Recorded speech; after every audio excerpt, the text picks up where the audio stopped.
Queridos amigos e alunos, vamos lá para mais uma aula de Direito Penal, título 2 dos crimes contra o patrimônio.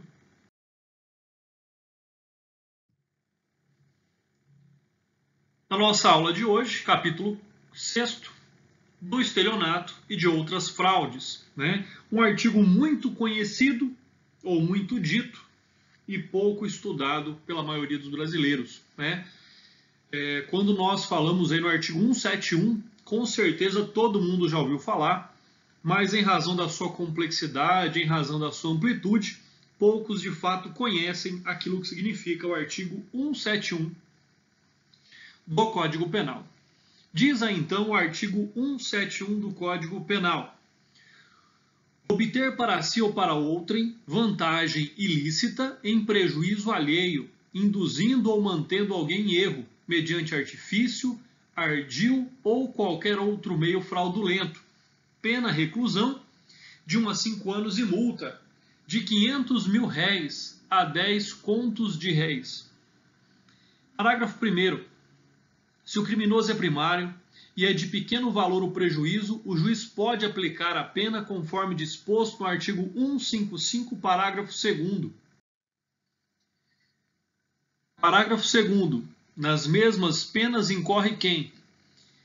Disposição de coisa alheia como própria, inciso 1º. Vende, permuta, dá em pagamento, em locação ou em garantia coisa alheia como própria. Inciso 2. Alienação ou oneração fraudulenta de coisa própria. Diz aí então o inciso 2. Vende, permuta, dá em pagamento ou em garantia coisa própria inalienável, gravada de ônus ou litigiosa, ou imóvel que prometeu vender a terceiro, mediante pagamento de prestações, silenciando sobre qualquer dessas circunstâncias. Inciso 3º. Defraudação de penhor. Defrauda mediante alienação não consentida pelo credor ou, por outro modo, a garantia pignoratícia quando tem a posse do objeto empenhado. Inciso 4º. Fraude na entrega de coisa. Defrauda a substância, a qualidade ou quantidade de coisa que deve entregar a alguém. Inciso 5º. Fraude para recebimento de indenização ou valor de seguro. Inciso 5º. Destrói total ou parcialmente ou oculta coisa própria, ou lesa o próprio corpo ou a saúde, ou agrava as consequências da lesão ou doença, com o intuito de haver indenização ou valor de seguro. Inciso 6º. Fraude no pagamento por meio de cheque. Emite cheque sem suficiente provisão de fundos em poder do sacado ou lhe frustra o pagamento. Parágrafo 3º. A pena aumenta-se de 1/3 se o crime é cometido em detrimento de entidade de direito público ou de instituto de economia popular, assistência social ou beneficência. Parágrafo 4º. O estelionato contra idoso. Aplica-se a pena em dobro se o crime for cometido contra idoso, incluído pela Lei 13.228 de 2015. Parágrafo 5º. Somente se procede mediante representação, salvo se a vítima for: inciso 1. Administração pública direta ou indireta. Inciso 2. Criança ou adolescente. Inciso 3. Pessoa com deficiência mental. Inciso 4. Maior de 70 anos de idade ou incapaz. E esses incisos, então, foram aí acrescidos, quanto também o parágrafo 5º, pela Lei 13.964 de 2019. Então fiquem atentos aí, à edição do seu Código Penal, porque em 2019 tivemos aí a adição do parágrafo 5º ao artigo 171 do Código Penal. Quais são então os comentários que devemos fazer sobre o artigo 171 do Código Penal? Inicialmente, nós temos que dizer que trata-se de uma conduta composta. Ou seja, né, trata-se de uma conduta aditiva. O que significa dizer isso? Obter vantagem indevida, induzindo ou mantendo alguém em erro. Significa conseguir um benefício ou um lucro ilícito em razão do engano provocado na vítima. Esta colabora com o agente sem perceber que está se despojando de seus pertences. Induzir quer dizer incutir ou persuadir, e manter significa fazer, permanecer ou conservar. Portanto, a obtenção da vantagem indevida deve-se ao fato do agente conduzir o ofendido ao engano, ou quando deixa que a vítima permaneça na situação de erro na qual se envolveu sozinho. Então percebam aí que nós temos duas situações. Ou a vítima é induzida ao erro, é levada a acreditar numa situação que de fato não existe, ou se esse erro é cometido individualmente e particularmente pela vítima, né? Aqui, aquele que comete o crime do artigo 171 mantém ou permite que ela continue no erro que ela se envolveu sozinha. E é possível, ainda que o autor do estelionato provoque a situação de engano ou apenas dela se aproveite.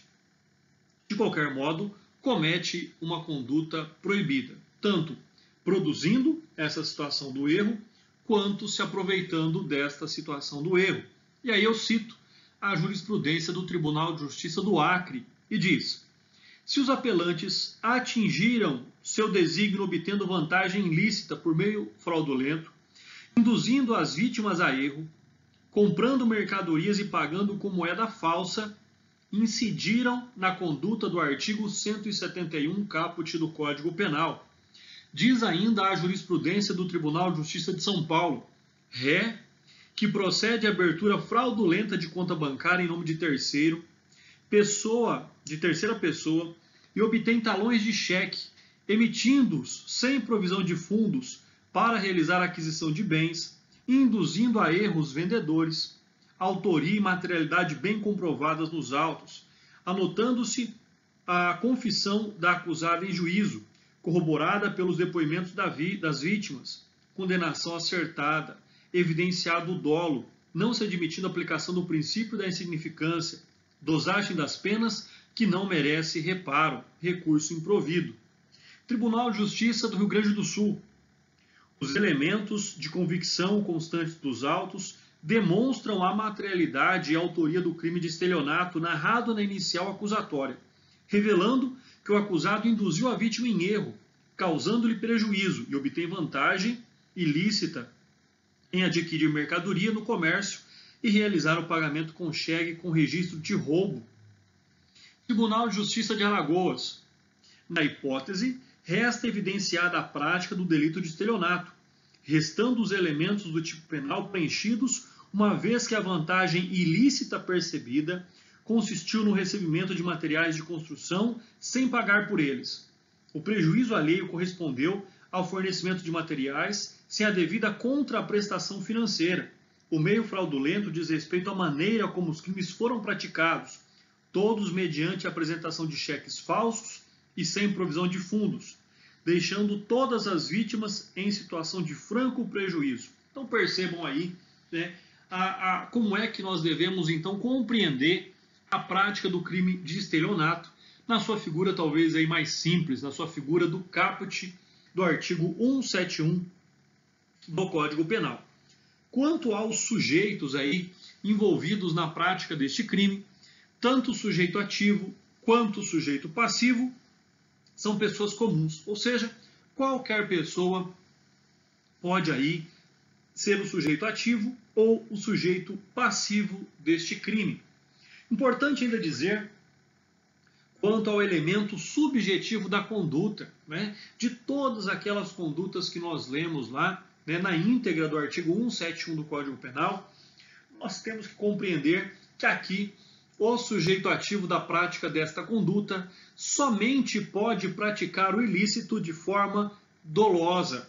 Não existe aqui a forma culposa, né? Além disso, existe o elemento subjetivo do tipo específico, que é a vontade de obter lucro indevido, destinando para si ou para outrem. E aí fica a jurisprudência do Tribunal de Justiça do Distrito Federal. Diz: réu condenado por infringir o artigo 171 do Código Penal, depois de induzir em erro seu cliente, causando-lhe prejuízo e obtendo para si vantagem ilícita, ao lhe vender um automóvel novo, recebendo como parte do pagamento um veículo usado, e o restante em dinheiro, mas não entregando o carro vendido. O dolo do estelionato se configura quando o agente denota, com suas ações, a presença do dolo pré-ordenado, premeditando desde o momento da celebração do contrato o não cumprimento da obrigação assumida e, desta forma, se locupletando às custas do incauto. Então fica aí essa questão bastante importante. Um outro fato aqui que merece uma análise mais aprofundada é que nós estamos tratando de uma vantagem ilícita. Né? Olha só, nós estamos tratando aqui de uma vantagem ilícita, não de uma vantagem ilícita. O próprio caput do artigo 171 diz: obter para si ou para outro em vantagem ilícita. Então, é uma vantagem a qual o sujeito não tinha direito ao recebimento. Então, quando nós tratamos da necessidade desta vantagem ser ilícita, nós estamos tratando, né, diversamente do objeto material do crime de furto, que menciona coisa alheia. Neste caso, basta que o agente obtenha uma vantagem, isto é, qualquer benefício, ganho ou lucro, de modo indevido, ou seja, ilícito. Logicamente, trata-se de uma vantagem de natureza econômica, uma vez que se cuida aqui de um crime patrimonial. Então é importante aí que nós tenhamos também essa concepção. Um outro fato aqui que merece uma análise também importante é quanto ao elemento normativo da conduta, ou seja, quando nós temos que analisar aqui aquilo que de fato suporta a vítima, né? No caso em questão, prejuízo quer dizer perda ou dano. Alheio significa pertencente a outra pessoa. Então são requisitos próprios da prática deste crime.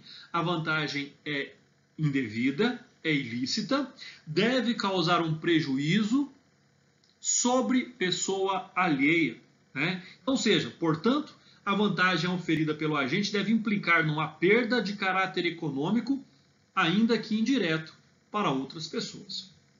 Uma outra questão aqui, a qual devemos analisar, é a situação do conceito de alguns termos, como, por exemplo, o que seria o artifício, né? O artifício, na verdade, é a astúcia, a esperteza, manobra que implica engenhosidade. E o exemplo que nós temos aqui, do sujeito dizendo-se representante de uma instituição de caridade conhecida, fazendo referência ao nome de pessoas conhecidas que, de fato, dirigem a mencionada instituição, conseguem coletar contribuição da vítima, embolsando-a, e aí fica um fato bastante importante, um fato bastante interessante.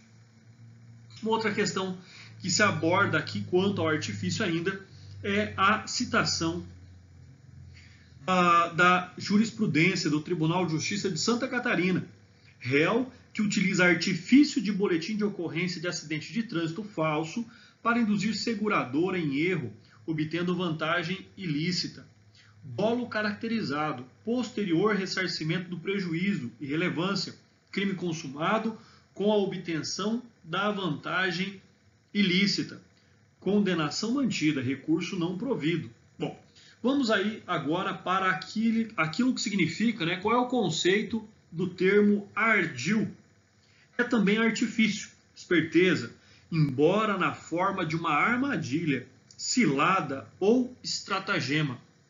No exemplo dado anteriormente, o agente prepara um local com a aparência de uma agência de venda de veículos. Recebe o cliente, vítima, oferece-lhe o carro, recebe o dinheiro e depois desaparece.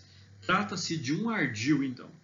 Bom, e aqui ainda nós temos a menção ali a qualquer outro meio fraudulento, né? Quando nós tratamos de qualquer outro meio fraudulento, nós temos que trata-se então de uma interpretação analógica, ou seja, após ter mencionado duas modalidades de meios enganosos, o tipo penal faz referência a qualquer outro semelhante ao artifício e ao ardil que possa igualmente ludibriar a vítima.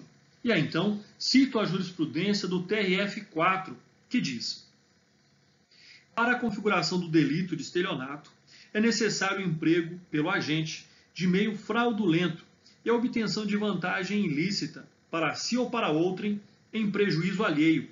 O conjunto probatório demonstra a obtenção de vantagem ilícita pelos denunciados em prejuízo do Instituto Nacional de Seguro Social, consistente em saques indevidos de benefício assistencial após o óbito do titular, devidamente provados a materialidade, a autoria e o dolo na conduta do agente, sendo o fato típico, antijurídico e culpável, considerando a inexistência de causas excludentes de licitude ou exculpantes, impõe-se a manutenção da condenação do réu pela prática do delito previsto no artigo 171, parágrafo 3º do Código Penal. Então, fica aí algumas considerações importantes quanto ao crime de estelionato. Quanto à sua classificação, nós temos que o estelionato é um crime comum, é um crime material, porque ele exige o resultado naturalístico para que ele possa ser caracterizado, é um crime de forma livre, é um crime comissivo e, excepcionalmente, também pode ser ali cometido nos termos do artigo 13, parágrafo 2º do Código Penal, ou seja, um crime comissivo por omissão. Temos também que ele é um crime instantâneo, que não se prolonga no tempo, sobre a possibilidade de ser reconhecida a sua permanência, né? Mas, digamos aí, a sua rara possibilidade. É um crime de dano, já que ele produz um efeito patrimonial direto e palpável quanto à vítima. É um crime unissubjetivo, plurissubsistente, que admite tentativa. Logicamente que aí nós temos muitas considerações a se fazer quanto ao estelionato, como, por exemplo, pode ser considerado ou admissível ele como um crime de bagatela? Sim, é possível, né? Admissível o estelionato no contexto do crime de bagatela, tanto quanto nos demais delitos patrimoniais sem violência ou grave ameaça. Se o bem jurídico da vítima for minimamente afetado, não se há que falar em crime configurado. Certamente respeitam-se todas as demais condições para acolhimento da tese do delito da insignificância, com primariedade, bons antecedentes, objeto tutelado de interesse individual e valor do dano causado. E aí o STJ se manifesta nos seguintes termos de julgamento: a aplicabilidade do princípio da insignificância no estelionato, assim como ocorre no delito de furto, é cabível quando se evidencia que o bem jurídico tutelado sofreu mínima lesão e a conduta do agente expressa pequena reprovabilidade e irrelevante periculosidade social. A conduta perpetrada pelo agravante, fraude no pagamento por meio de cheque no valor de R$ 260, não se insere na concepção doutrinária e jurisprudencial de crime de bagatela. Não se pode confundir bem de pequeno valor com de valor insignificante. Este necessariamente exclui o crime em face da ofensa ao bem jurídico tutelado. Aplicando-lhe o princípio da insignificância, aquele eventualmente pode caracterizar o privilégio esculpido ali no parágrafo 1º do artigo 171 do Código Penal, que prevê a possibilidade de pena mais branda, compatível com a pequena gravidade da conduta, agravo regimental desprovido. Nós podemos ainda verificar, e é muito comum acontecer, a prática do estelionato por meio de trabalho espiritual, né? Vejamos aí. Também denominado de cartomância, passes espirituais, bruxaria, macumba, dentre outros, tratando-se de atividade gratuita ou remunerada, bem como referir-se a algum tipo de credo ou religião. Não se pode punir, pois a Constituição assegura liberdade de crença e culto. Modificamos a nossa posição pois achamos criminosa a atividade especial paga. Na verdade, se o sujeito que dela necessita quer remunerar o serviço, doar à igreja ou a outrem, por questão de fé, o direito penal nada pode fazer. Não se pode mais falar em contravenção penal de exploração da credulidade pública, nos termos lá do artigo 27 da Lei de Contravenções Penais, revogado pela Lei 9.521 de 97. Então, não se considera aqui a prática do crime de estelionato pela prática dos trabalhos espirituais nos termos da doutrina do Dr. Guilherme Nutt. Podem haver aí doutrinas em sentido contrário. Mecanismo grosseiro de engodo. Então percebam aí aquela situação em que qualquer pessoa poderia perceber a fraude em que estaria inserido, né? Mas por questões aí que nós vamos analisar, não a percebe. Nesse caso, se o mecanismo for grosseiro para a prática do engodo, inexiste o crime, né? Nós temos que nos pautar aqui no direito penal pelo raciocínio, né? Pelo homo medius, pela média da sociedade, e não por algumas pessoas que podem ser enganadas, né, por razões aí em que qualquer outra pessoa não seria enganada naquele fato. Então, nesse caso, inexiste o crime, pois é exigível que o artifício ardil ou outro meio fraudulento seja apto a ludibriar alguém. Afinal, esse é o cerne do estelionato, a potencialidade de enganar. Utiliza-se como regra geral o critério do homo médio, ou seja, a pessoa comum. Excepcionalmente, cremos ser possível analisar ainda as condições pessoais da vítima, isto é, se for pessoa muito simples, colhida de surpresa, sem condições de se informar devidamente, portanto, vítima que está abaixo da média da sociedade. É possível se configurar estelionato através de meio fraudulento facilmente detectável pelo homo médio. De outra parte, quando o ofendido for pessoa extremamente esclarecida e especialista em determinada matéria, de onde proveio o seu logro, o critério do homo médio também pode falhar. Assim, o agente que conseguiria enganar uma pessoa comum, valendo-se de determinado artifício, não o faria com a vítima preparada, se esta se deixar envolver por mera desatenção de sua parte, entendemos não configurado o presente delito, nos termos do artigo 171 do Código Penal. Outra questão também muito debatida quanto ao estelionato, algumas pessoas se sentem prejudicadas e até buscam recorrer à justiça para reparar determinados danos, estaria ali ligado à esperteza nas atividades comerciais. E da mesma forma, não configura o delito de estelionato. A pessoa ser apta à negociação não quer dizer que ela está ali praticando o crime de estelionato, né? Resolvendo-se, se for o caso, lá na esfera civil, né? Na esfera civil. Então é importante dizer que a esperteza na atividade comercial não configura crime, porém, se gerar um dano excessivo a outra parte, pode ser discutido na seara civil, né? E é natural, no âmbito do comércio, o enaltecimento dos produtos colocados à venda, mesmo que sejam de qualidade duvidosa.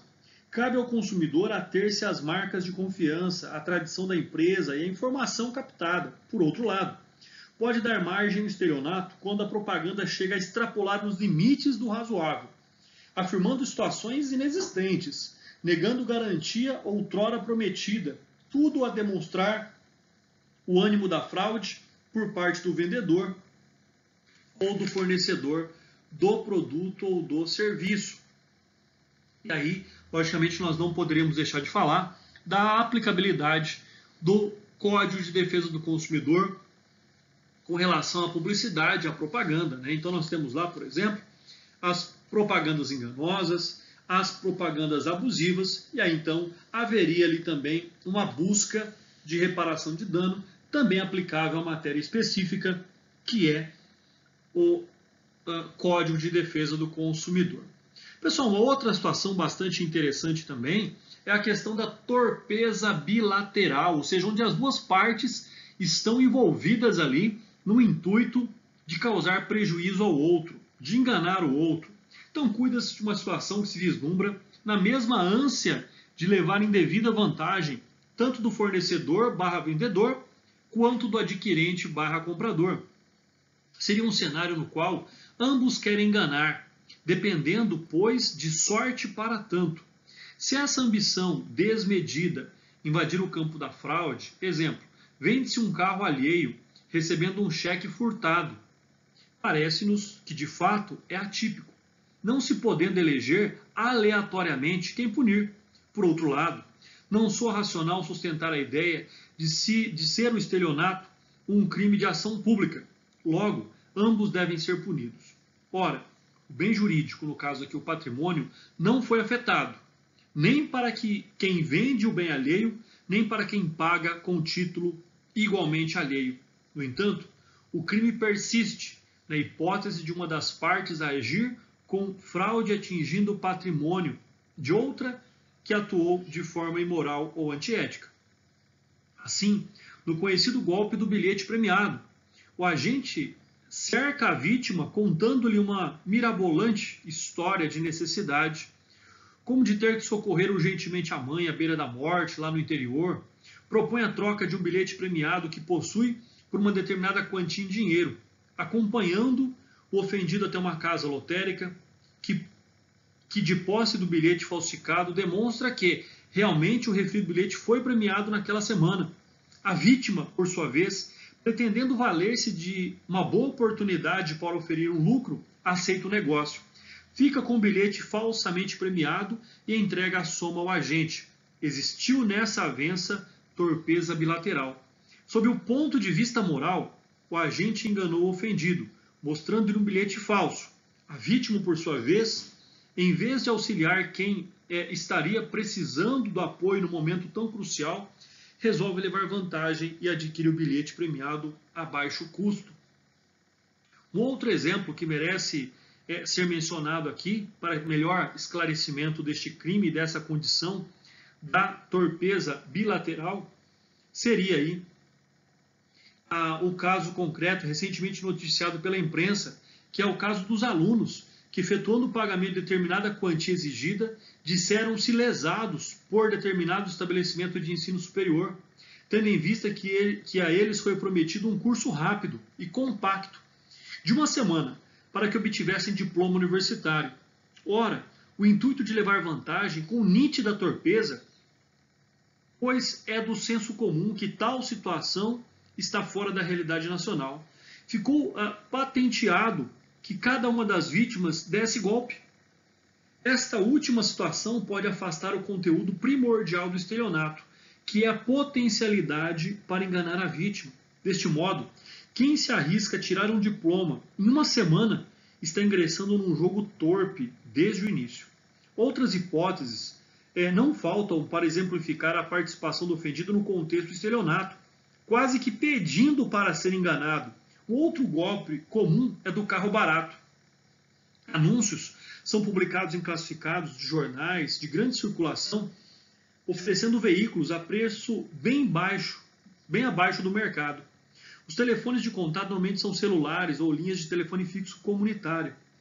A pessoa que atende se identifica como funcionário ou representante da montadora e passa a solicitar dados pessoais do interessado, como nome, endereço, número de documentos, enviando-lhe por fax uma ficha cadastral. Em algumas situações exige um valor simbólico para essa ficha cadastral a ser depositado na conta da própria montadora.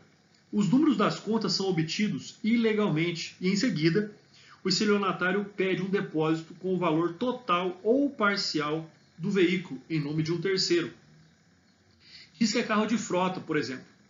Quando a vítima faz o pagamento, recebe em casa um fax, uma nota fiscal falsa, com o logotipo do fabricante e dados do veículo. Posteriormente, agendada a data para pegar o carro, o comprador vai direto à fábrica para então descobrir se vítima da fraude. Essa hipótese configura estelionato, porque no cenário montado com o logo da vítima é bem elaborado. O ofendido, por sua vez, pode ser ganancioso, mas não chega a atingir a torpeza. Então fica aí algumas considerações a serem feitas com base no crime de estelionato. Quando nós buscamos aí a análise do crime de estelionato, nós temos que compreender o estelionato e falsidade, né? E para isso eu cito aí a súmula 17 do STJ, que diz: quando o falso se exaure no estelionato, sem mais potencialidade lesiva, é por este absorvido. E diz a jurisprudência do Tribunal de Justiça de São Paulo. Apelação, confissão, inviável a minoração ante a fixação da pena em seu mínimo legal, improvido. Uso de documento falso. Apelante tentou obter empréstimo, estelionato tentado absorve o uso de documento falso. Desclassificação e concessão de sursis processual, parcialmente provido. Relator, Guilherme de Souza Nutti, julgamento de 2011. Né? No entanto, se o documento falsificado não se destina à prática de um delito de estelionato, servindo para outros propósitos do falsificador, deve haver aí então concurso material de crimes, né? E assim a sua devida condenação. Quanto à reparação do dano no crime de estelionato, não afasta a caracterização do estelionato, pois inexiste previsão legal a tanto. É previsto e é preciso destacar que, havendo desistência voluntária e arrependimento eficaz, nos termos do artigo 15 do Código Penal, pode-se sair no âmbito do estelionato, respondendo o agente pelo que já realizou.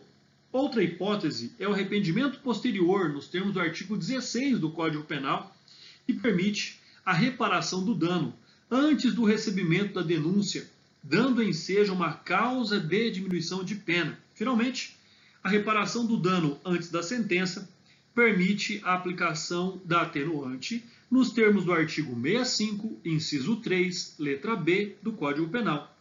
Quanto à reparação do dano no caso de cheque sem fundos, e aí nós temos que buscar outra compreensão mais específica, até mesmo análise da lei do cheque. Nós temos ainda que compreender aqui quanto ao estelionato judiciário.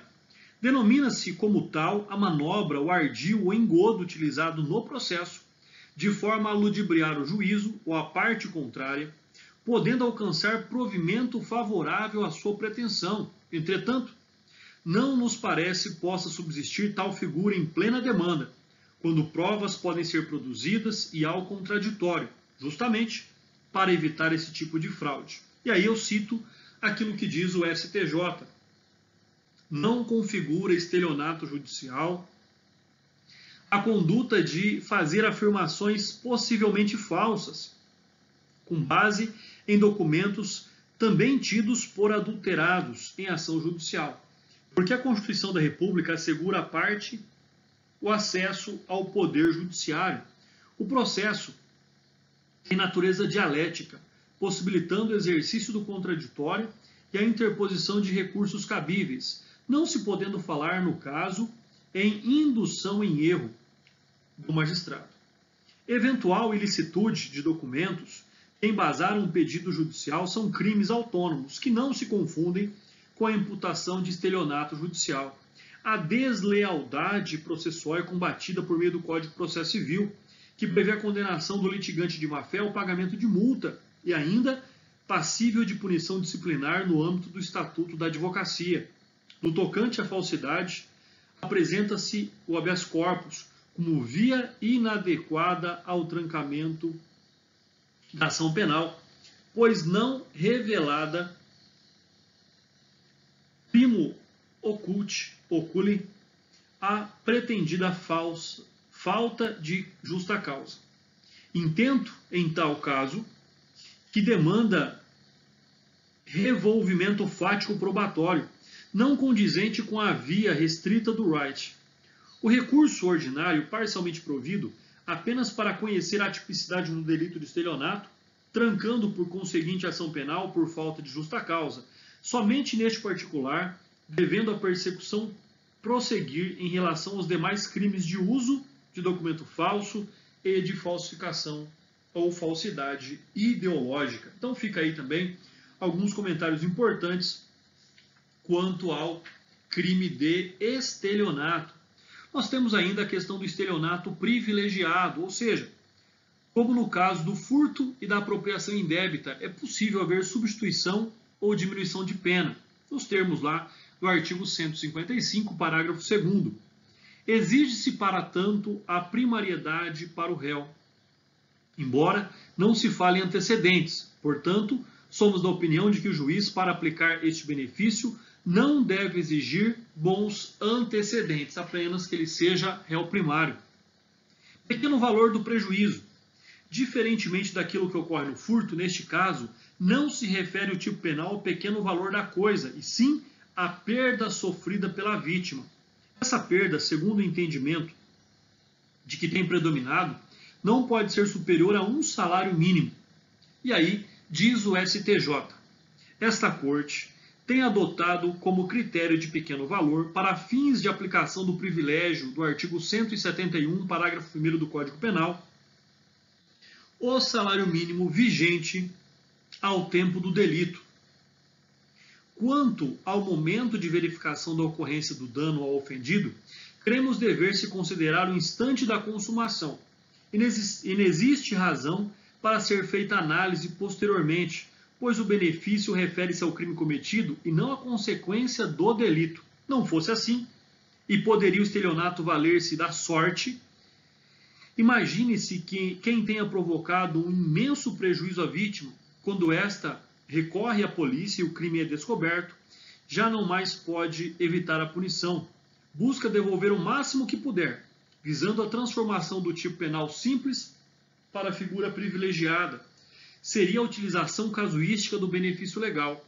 Ainda assim, há a posição em sentido contrário, sustentando o dever o juiz verificar o valor do prejuízo, mesmo em data posterior à consumação do delito.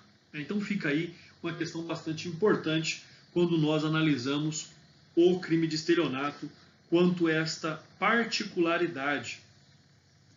Quando nós então analisamos o núcleo do tipo, e lá está escrito vender, que significa alienar, mediante determinado preço, permutar, que significa trocar, ou dar em pagamento, locação ou garantia, esta última, no caso da hipoteca, penhor ou até mesmo anticrese. Fica aí a jurisprudência do Tribunal de Justiça de Minas Gerais a esclarecer esse fato. A conduta incriminada pelo artigo 171, parágrafo 2º, inciso 1º do Código Penal, consiste no ato de vender, permutar, dar em pagamento, locação ou garantia coisa alheia como própria. Logo, a consumação do delito se perfaz com a obtenção da vantagem ilícita em prejuízo da vítima, caracterizada, portanto, a antagonia em relação de subjetividade, vez que o apelante agiu em contramão da boa-fé da vítima, que, não sabendo da sua real intenção em ludibriá-lo, acabar aceitando a sua ardilosa oferta de permuta. Então fica aí essa consideração bastante importante quanto à análise do núcleo do tipo. Quando nós pensamos no sujeito ativo e passivo deste crime, nós temos que qualquer pessoa pode ser o sujeito ativo ou o sujeito passivo, desde que esteja envolvida no presente negócio. E aí então nós teríamos a conceituação quanto ao sujeito ativo e sujeito passivo. Importante, qualquer pessoa, desde que envolvida no negócio. Tá? Quando nós falamos de coisa alheia, cito aqui, para esclarecer o fato ou o conceito, o precedente do STJ, que diz: o paciente, mediante procuração que não lhe conferia poderes para alienar imóvel, firmou promessa de compra e venda com a vítima, que lhe pagou a importância avançada no contrato, sem, contudo, ser investida na posse.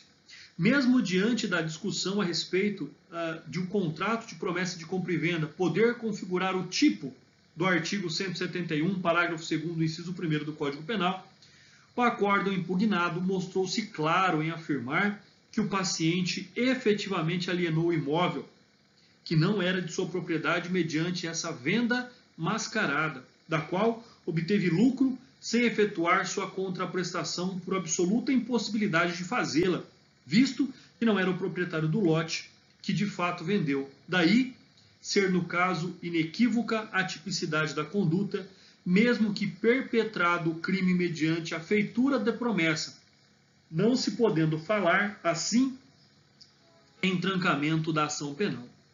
Quanto ao elemento subjetivo do tipo, nós temos que esse crime somente pode ser praticado na sua modalidade dolosa.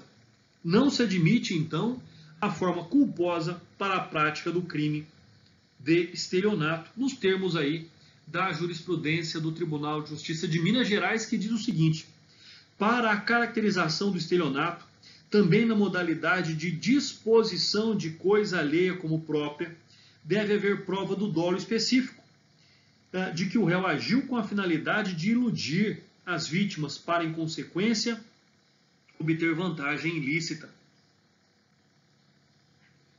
Quanto à classificação, então, deste crime, nós temos que ele é um crime comum, material, já que ele exige o resultado naturalístico, é um crime que pode ser praticado de forma livre, comissivamente, mas não há impedimento para que ele seja praticado na modalidade comissiva por omissão, nos termos do artigo 13, parágrafo 2º do Código Penal, é um crime instantâneo, é um crime de dano, unissubjetivo, plurissubsistente e aí então também admite a tentativa.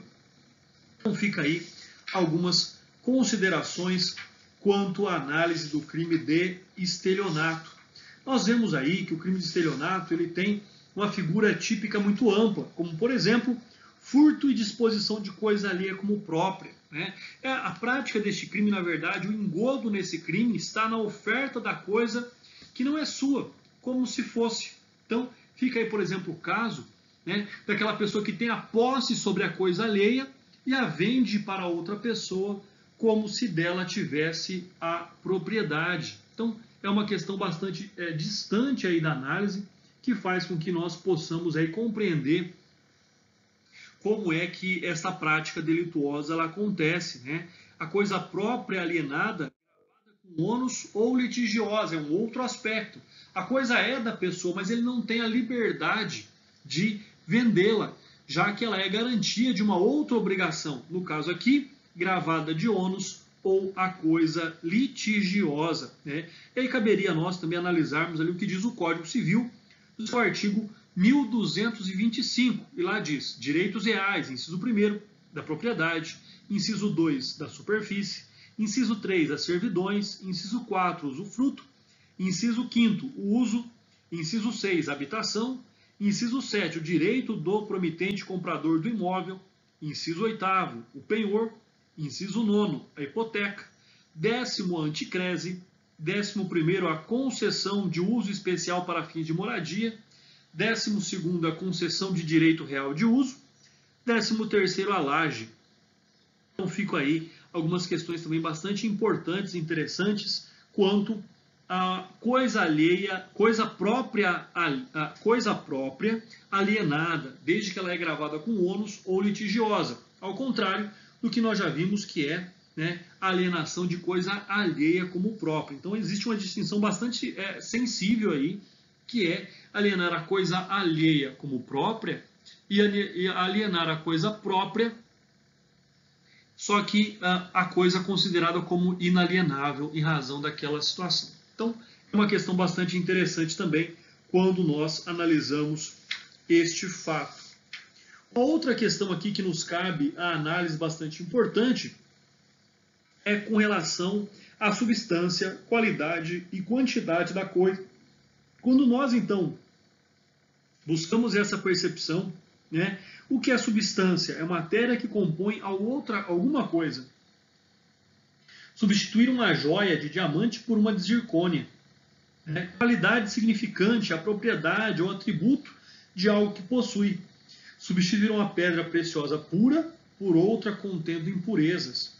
Quantidade é a medida em unidade de alguma coisa. Entregar um colar de pérolas faltando alguns glóbulos. Então, ou seja, são situações que nós devemos analisar também aqui praticado de forma dolosa. Quando nós analisamos essas questões muito próprias aqui, né, quanto ao elemento da entrega, da valorização jurídica da coisa, em razão da sua substância, qualidade ou quantidade, ela também está gerando um dano à vítima, né? Já que, como num dito popular, comprou o gato por lebre, né? Ou seja, ele compra uma coisa e acaba recebendo outra em menor quantidade, de pior valor, de pior qualidade. Então esse é um grande aspecto aqui a ser analisado também. Quando nós analisamos aqui o fato, por exemplo, do conceito de coisa própria, diversamente do furto, neste caso é preciso que o agente se volte contra a coisa que lhe pertence. A razão é simples. O sujeito passivo não é o proprietário do bem, mas sim a companhia seguradora, por exemplo, em que haveria de ressarcir o dano. Quando se trata de destruição, pode-se falar em bens móveis ou imóveis, mas no caso da ocultação, somente de bens móveis. E aí são as fraudes, né, os estelionatos praticados contra as seguradoras. Quanto ao elemento aqui, contra o próprio corpo, vamos falar sobre esse aspecto primeiro, né? A pessoa que, por exemplo, corta lá um dedo para poder se aposentar, para receber uma apólice de seguro. Da mesma forma, a autolesão não é punida. O sujeito passivo é a seguradora, que deveria pagar pelo dano propositadamente causado. Então a pessoa não responde pela autolesão, mas responde pela prática do dano contra o patrimônio da seguradora, né? E aí sim, o elemento subjetivo deste tipo é o dolo e também não existe a figura ilícita na forma culposa. Então fica aí uma análise bastante interessante também quanto à prática desta espécie de estelionato. Não há como nós analisarmos o crime de estelionato sem falarmos das súmulas 246 e 554 do STF, né? Dizem as súmulas que, comprovado não ter havido fraude, não se configura o crime de emissão de cheque sem fundos. E o pagamento de cheque emitido sem provisão de fundos, após o recebimento da denúncia, não obsta o prosseguimento da ação penal. Então, ali a fraude, o estelionato praticado pela emissão, né, do cheque sem fundo, ele é também traduzido aqui, também explicado pelas súmulas 246 e 554 do STF. O que nos leva a crer ser necessário distinguir duas situações. A primeira, o sujeito como narrado, né, diz que logo que emite o título, apesar de saber não possuir fundos suficientes, imagina poder cobrir o déficit, demonstrando não ter a intenção de fraudar o tomador. Inexistindo o elemento subjetivo do tipo específico, não há o crime. É a aplicação da súmula 246. Letra B. O sujeito sabe não possuir fundos suficientes, mas ainda assim emite o título e tem intenção de fraudar o tomador.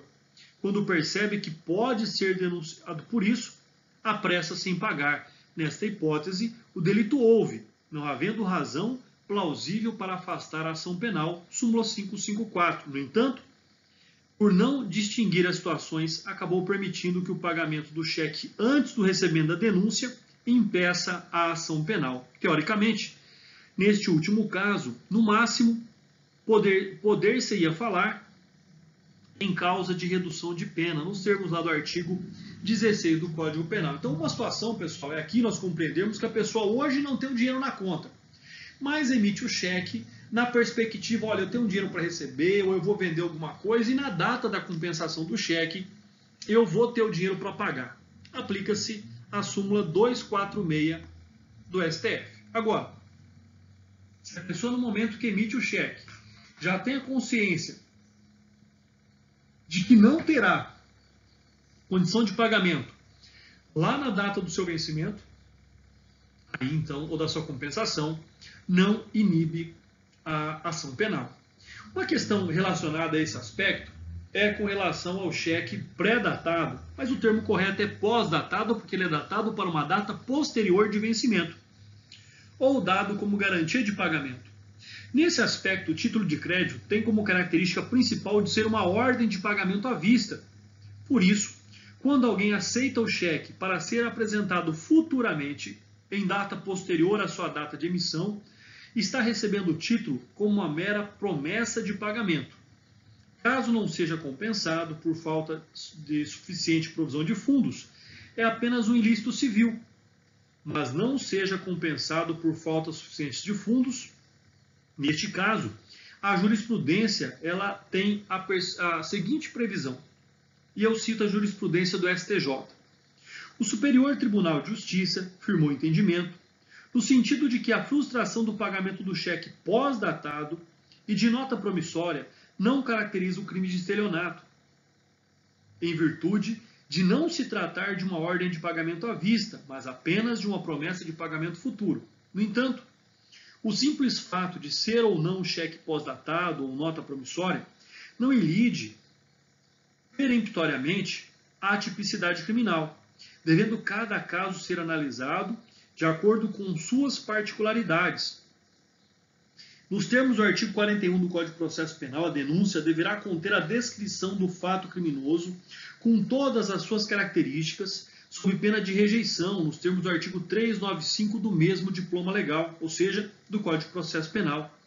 Em se tratando de imputação de crime de estelionato, é necessário que a denúncia descreva qual a fraude, o ardil, o artifício empregado pelo agente, a vantagem indevida obtida pelo autor, a forma pela qual a vítima foi induzida ou mantida em erro, qual o erro foi induzido ou mantido ou ofendido. Não se verificando na denúncia a descrição fática do ardil empregado pela recorrida, a forma pela qual a vítima foi induzida a erro e qual seria este erro, bem como a indicação de elementos mínimos que pudessem ali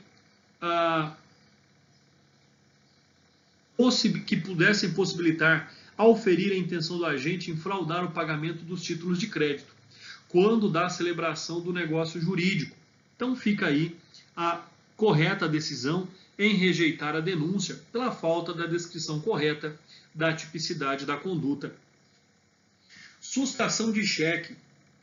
Quando indevida, porque sem motivo justo, pode configurar a modalidade prevista na parte de frustrar o pagamento, conforme aí cita-se a jurisprudência do Tribunal de Justiça de Alagoas.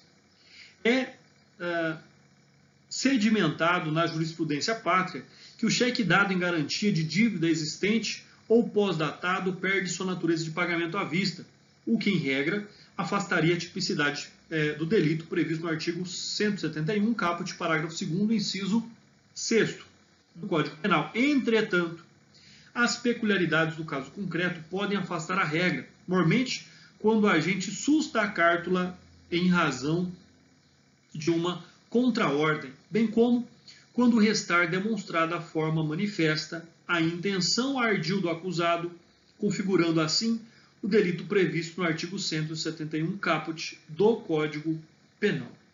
Uma questão bastante interessante aí quando nós analisamos o cheque como ordem de pagamento à vista que foi dado para a compensação futura, como apenas uma promessa de pagamento. Olha um outro caso também bastante interessante que a nós cabe uma análise, que é o cheque sem fundo emitido para pagamento de atividade de prostituição. Configura o crime. Adotávamos uma posição diversa, o Tribunal de Justiça de São Paulo, pela não tipificação, quando envolvesse a prostituição. Alterado este entendimento, após o incremento do livro de prostituição, lenocínio e tráfico de pessoas, aspectos constitucionais e penais. Percebemos que a prostituição é uma atividade ilícita no Brasil, embora não seja regulamentada por lei. Em primeiro lugar, a prostituição individual é fato atípico.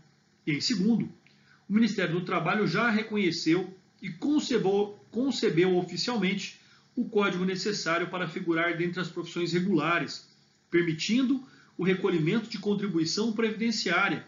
E, em terceiro, sabe-se que empresas de cartões de crédito ofertam máquinas para que profissionais do sexo aceitem cartões de crédito de seus clientes. E, em quarto, não há absolutamente nenhuma linha no Código Civil vedando a prostituição ou considerando-a expressamente como ilícita. Ademais, não há mais espaço nos tempos de hoje para afirmar ser atividade imoral ou contrária aos bons costumes, pois tudo isso evoluiu, não mais simbolizando o preconceito que se tinha em face dessa atividade sexual remunerada. Finalmente, trata-se de um contrato de prestação de serviços como qualquer outro, merecendo a proteção do direito em caso de não pagamento, mormente pela emissão de cheques sem fundos. Então, configura aí o crime de estelionato, emitir cheques sem fundos para o pagamento da atividade de prostituição.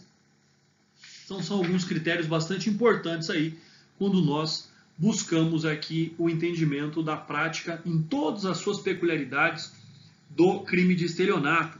Cito aí ainda a súmula 24 do STJ, que diz: aplica-se ao crime de estelionato que se figure como vítima entidade autárquica da Previdência Social, a qualificadora do parágrafo 3º do artigo 171, né? Levando aí em consideração também quando a vítima do crime de estelionato é entidade pública. Uma outra situação bastante importante também é aquela dita pela Lei 10.741 de 2003, que criou algumas figuras de proteção ao patrimônio da pessoa idosa, tal como a apropriação indébita, lá no seu artigo 102, bem como particular tipo de estelionato, o artigo 104. Reter o cartão magnético de conta bancária relativo a benefício, proventos ou pensão de idoso, bem como qualquer outro documento com o objetivo de assegurar recebimento ou ressarcimento de dívida, pena de 6 meses a 2 anos ou multa. Não havia uma figura genérica de fraude contra o interesse dos idosos, tal como previsto no artigo 171 deste Código, com a pena aumentada. Aliás, se o estelionato fosse cometido contra idoso, incidiria a agravante previsto no artigo 61, inciso 2, letra H, também do Código Penal. E a partir de agora, qualquer forma de estelionato cometido contra a pessoa idosa em lugar de agravante deve ser substituída pela causa de aumento de pena no montante do dobro da pena advinda na segunda fase na sua aplicação. Então fica aí o importante acréscimo da Lei 10.741 de 2003 para o crime de estelionato. Hipóteses de ação penal pública incondicionada quando se trata aqui do crime de estelionato. O estelionato é um crime contra o patrimônio baseado no emprego de artifício, ardil ou de outro meio fraudulento para gerar na vítima um erro que seja suficiente para entregar o seu patrimônio ao agente. Era de ação pública incondicionada. Passa a ser de ação pública condicionada à representação da vítima, com algumas exceções. Então percebam que o estelionato era de ação penal pública incondicionada. Hoje, na sua regra geral, ele é uma ação penal pública condicionada à representação, porém, existem exceções. Quais são as exceções? Bem colocadas aqui. Letra A. Administração pública direta ou indireta, crimes praticados contra criança e adolescente, pessoa com deficiência mental, maior de 70 anos de idade ou incapaz. Então, nesse ponto, vale ressaltar como o Estatuto do Idoso está defasado, não se pode mais considerar idoso quem tenha 60 anos.